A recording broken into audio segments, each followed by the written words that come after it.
Okay, hey everybody, this is Jessica Cooper and my daughter Naya. She's eating fruit snacks. I'm gonna do a video today about lupus and being a single mom. I had some pointers so I could stay focused, but I'm gonna try to wing it. Um, Lupus has been challenging at times, being a single mom. My daughter is 18 months old. She was born February the 2nd, 2010, premature. Uh, like I said in another video, she had a low birth weight. She had seizures for 6 months of her life. She had, they said her nervous system wasn't fully matured. And it was just very scary having an infant like 3 weeks old, shaking, just violently shaking all the time. She couldn't control her body. Um, and it went from her just having full body shakes. You want the package? Her having full body shakes to full blown grand mal seizures, I would say. From watching some of the videos, that's the way I would describe it. I mean, it would happen any time of the day. My sisters, my mother's seen them, but she went through extensive testing. She had a whole hospital stay for a whole week at one time, and they said that what did they say about you? I don't know. They basically discharged us. Saying that she could have before a nervous system uh, because of her prematurity. Uh, but having lupus and being a single parent is difficult. Some of the challenges I face are with my arthritis and my muscle and joint weakness would be rocking her to sleep rocking her to sleep, or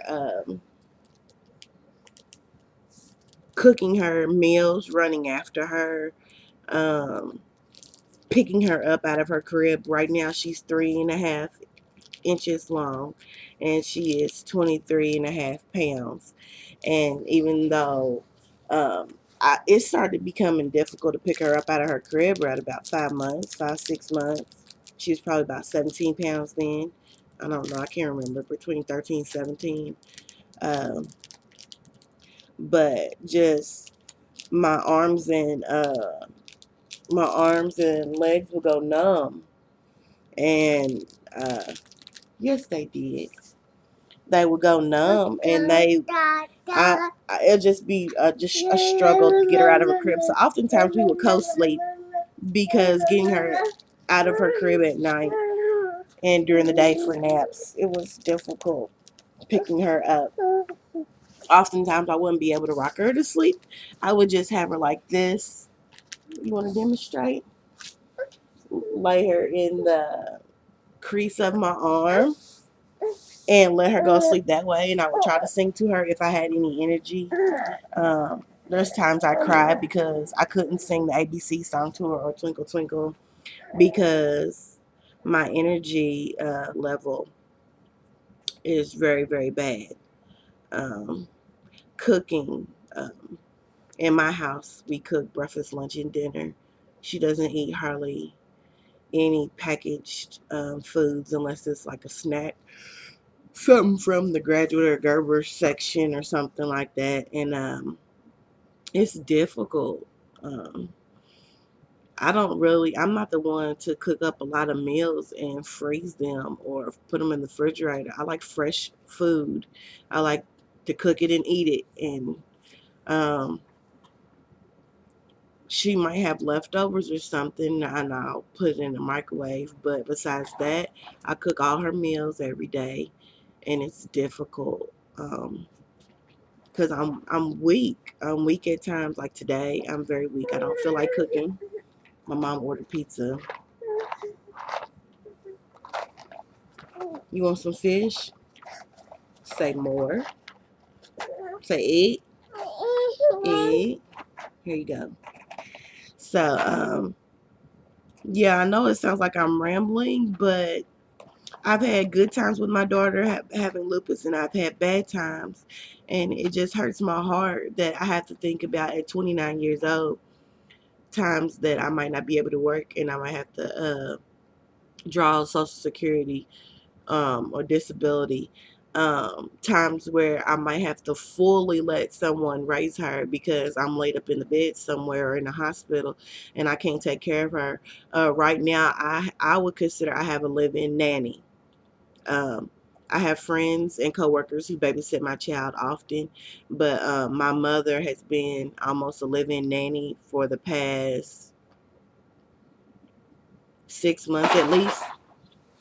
6 months, 6 to 7 months, because of my work schedule. And when I get home from work, I'm always very sleepy and tired, and I can't manage.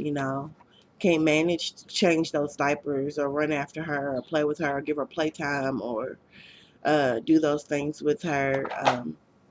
A lot of times when I wake up, I try to play with her a little bit, and I'm cooking dinner or lunch. And before you know it, it's time for me to go back to work again. Um, so I don't get to see her a lot. Um, I don't know how I cope is I just take pictures or videos of her to work and try to look at her. Um, and when I have off days, I try to plan lots of activities either in the house or outside of the house for us to do. Um, So I feel like I'm contributing to her education on a weekly and daily basis.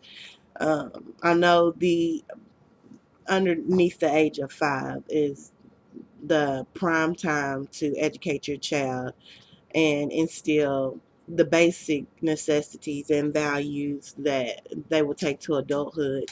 So I don't want to miss out on that. But with lupus, how it has sometimes conquered my life, conquered my mobility. Um, I'm just faced with someone else is probably going to raise my child more so than me when she gets 18 years of age.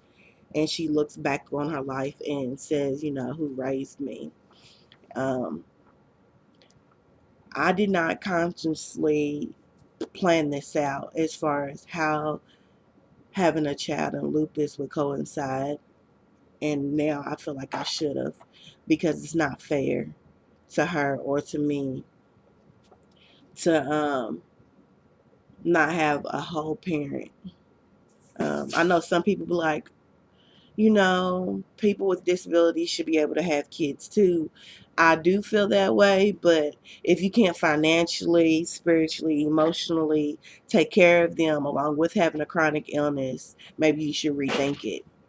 So anybody who has a chronic illness, whether it be lupus or MS or diabetes or anything, if you feel like it's challenging for you to work or have a relationship with someone, or it's taking over different aspects of your life, you need to realize that having a child is going to be no different. And you just need to have plans set in place. What will you do the days that you can't change diaper?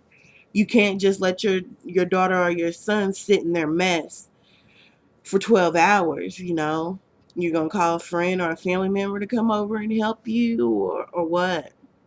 I mean, oftentimes I would think about what people in wheelchairs um, do, or people who are missing limbs. What do they do when they have children and they need to run after them? Because there's been times where I had to crawl to get my daughter. Um, or I had to, and I hate the fact that some people use playpens or cribs as isolation units to keep their child under control. Because I'm the type of person, I let her run around. Um, but oftentimes I have to make her be stationary so I don't have to keep running up and down to get her. Sorry if I'm not looking at the camera. I'm looking at her. And what do you got? Give that to me. She got my phone card. I ain't gonna have no phone today. She lose it. But did you open my purse? But let me go and cut this video off. If you have any chronic illness, pregnancy videos that you want to post about how it is to raise a child, being a single parent, or having a chronic illness, I would enjoy watching some of your videos, and maybe I will go into detail some instances later of times that were hilarious now, but not then, of times that was very, very challenging for me to raise her. All right. See y'all later.